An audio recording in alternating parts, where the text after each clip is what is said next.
नमस्कार, राजेंद्र कुमार, मैं युग टीवी चैनल से। इस समय हमारे बीच में जो है पद यात्रा कर रहे हैं। किस मुद्दे को लेकर के कर रहे हैं, क्या नाम है, चलेंगे और बातचीत करें। सर, क्या नाम है आपका?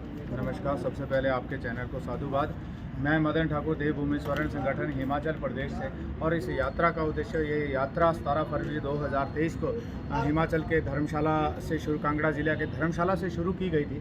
और इस यह यात्रा 984 किलोमीटर की पूरी यात्रा है, जिसमें हम लोग पूरी रात चलते हैं। 45 किलोमीटर 48 किलोमीटर का हमारा लक्ष्य एक रात का रहता है। दिन के समय में हम लोग आराम करते हैं। 1 तारीख को यह यात्रा दिल्ली पहुंचने वाली है। दिल्ली पहुंचने के उपरांत हम लोग महामहिम राष्ट्रपति जी, प्रधानमंत्री जी और संबंधित कैबिनेट मंत्री को हम ज्ञापन सौंपने के बाद और एक समय निर्धारित कर हम सरकार से जवाब लेने की कोशिश करेंगे, सरकार से निवेदन करने की कोशिश करेंगे कि वो समानता के अधिकार की, क्योंकि हमारा जो मुख्य उद्देश्य है समानता का अधिकार, आर्थिक आधार पर आरक्षण, योग्यता के आधार पर नौकरी और किसान को प्रति माह 3000 रुपया किसान प्रोत्साहन राशि का आवंटन किया जाए, जो हमारी मुख्य मांग है। उसके उपरांत ये यात्रा इसी प्रकार से पैदल चलते हुए 10 मार्च 2023 को शिमला में इसको पूर्ण किया। सर, आपने जैसे कि कहा है कि आर्थिक आधार पर आरक्षण होना चाहिए। जो पिछड़े वर्ग हैं, जो बाबा साहब भीमराव अम्बेडकर के माध्यम से जो है लोग जो है समाज में आज भी दबे कुचले पिछड़े हैं, उनको न्याय नहीं मिल रहा है। ऐसे में आप अधिकार की बात करना चाह रहे हैं। बहुत सारे शिक्षित लोग हैं, उनको रोजगार नहीं मिल रहा है। तो ऐसे में आप जो आरक्षण को लेकर के यहाँ पर मुद्दा बनाया है, वो क्या कारण क्या है उसमें?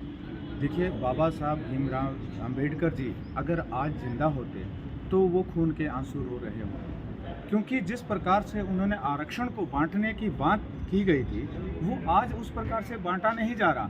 आज शक्ल देख के, अपने रिश्तेदार को बता के, अपने पैसे वाले रिलेटिव को बता के या बड़े बड़े इंडस्ट्रियलिस्टों को आरक्षण का लाभ दिया जा रहा है, ना कि गरीबों को। बाबा साहब ने तो गरीबों के लिए कहा था ना जी। परंतु आज बड़े बड़े अमीर घराने के लोग ले रहे हैं।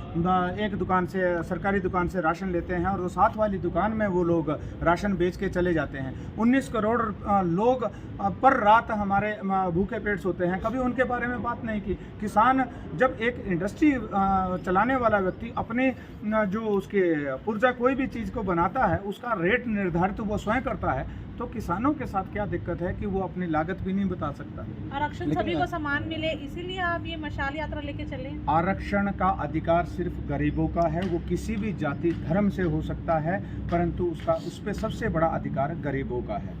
परंतु जिस तरह से देखा जा रहा है, आरक्षण का लाभ बड़े बड़े नेता ले रहे हैं इलेक्शन लड़ने के लिए। वो चाहे वो राष्ट्रपति बन जाए, उसके बाद भी वो आरक्षण का लाभ नहीं छोड़ रहे हैं। कहाँ से ये राजनीतिक पार्टियां हैं।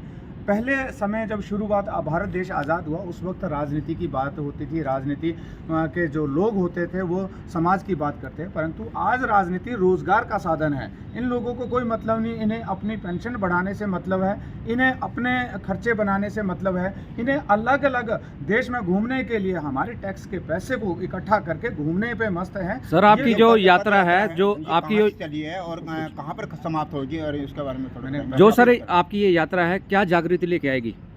ये यात्रा धर्मशाला से शुरू हुई थी। 1 तारीख को दिल्ली पहुंचेगी और वापस 10 मार्च को हम लोग शिमला पहुंचेंगे। और ये एक लगता है सरकार जागेगी सर? उम्मीद है जी। देखिए, जब आप कोई कार्य करते हैं जी, तो आप ये निर्णय नहीं ले सकते कि ये इस यात्रा से हम लोग कितने लोगों को मोटिवेट कर सकते हैं या कितनी क्रांति ला सकते हैं। एक चिंगारी पूरे देश को आग लगा सकती है।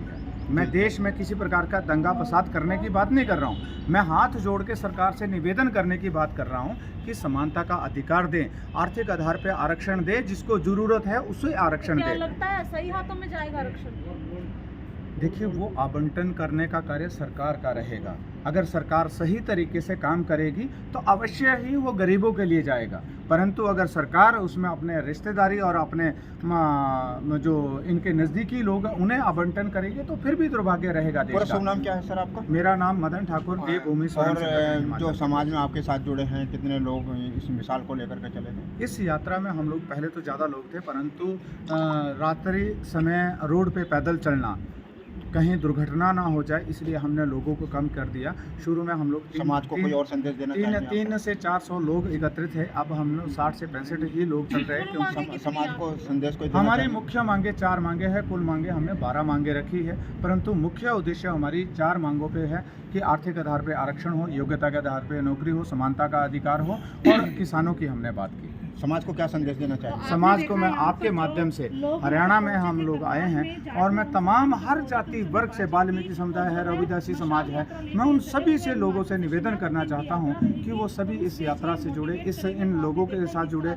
अगर आपको हमारे विचार अच्छे लगे हैं तो आप जरूर उसके ऊपर सोचें, क्योंकि ये आरक्षण आपके बच्चों का अधिकार है। ये लड़ाई अकेले हिमाचल की नहीं है, हर राज्य की है, हर गरीब व्यक्ति की है, हर किसान की है। तो मुझे लगता है कि आपके माध्यम से वो आवाज़ जन जन तक पहुंचे। धन्यवाद। मैं राजेंद्र कुमार, नमस्कार, जय हिंद।